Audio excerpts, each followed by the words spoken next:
Have you ever entered the wrong birth date in your Snapchat profile? Seeing birthday wishes from your Snapchat buddies, even if it isn't your birthday, will be annoying. Change your birthday on Snapchat if you do not want a birthday cake emoji next to your username on wrong day. Hello everyone, welcome to Online Help Guide.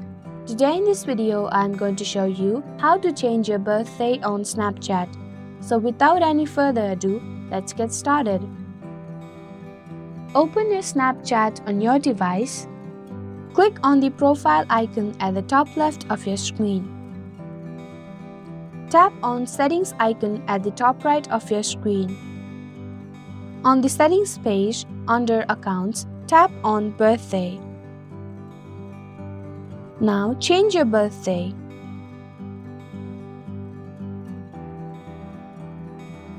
Tap on Continue.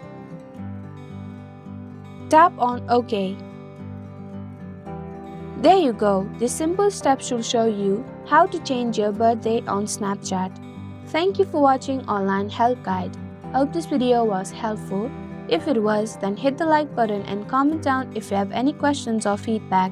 Also, if you are new to our channel, subscribe and hit the bell icon so that you don't miss our upcoming videos.